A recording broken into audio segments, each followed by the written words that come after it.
The Diversity Speaker Series, Children of the Promised Land, was held at Florida State University's Forsyth Library.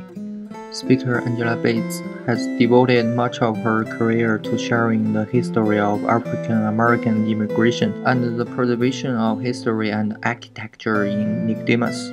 My name is Angela Bates, and that's spelled A-N-G-E-L-A-B-A-T-E-S. I'm the Executive Director at the Nicodemus Historical Society in historic Nicodemus, Kansas. I was asked to come and share a humanities program that's entitled Children of the Promised Land. It's about the first and second generation of children actually born free here in Kansas as it relates to Nicodemus. And I expounded not only on that in terms of the children and their mothers, what it was like before before emancipation, as they were dealing with slavery in Kentucky, contrasting that with one basic word, which is choice, and what it was like for them as mothers of these children after emancipation.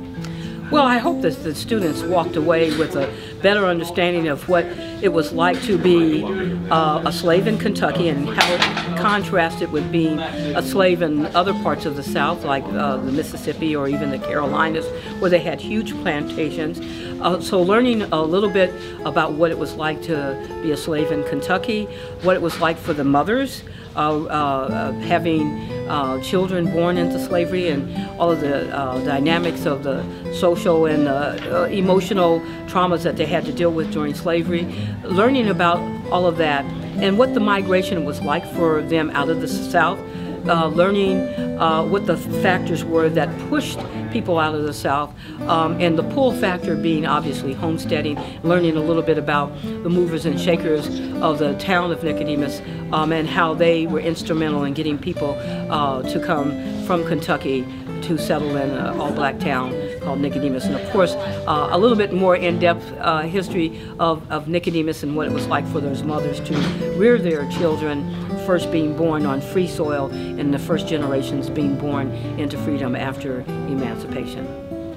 When I first moved to Hays about 6 years ago, that there was some talk about getting the trail between Ellis. Yes. And yes. Is that movement still afloat? It is. I need to get with Ken Rogers, our state representative. He's 100% behind this. We are still doing stuff on the trail. Matter of fact, in May, the Memorial Day weekend, that Saturday, we're having a Chautauqua.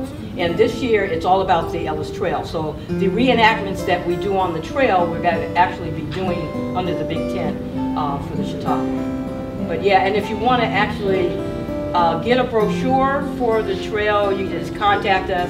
Okay. But we're in the process of trying to work with the state to get it designated as a historic trail. Great, I hope that happens. Oh, I think it will. Good. The event helped the audience understand the past and the present of African American life and gain a deeper understanding of the diversity of social classes.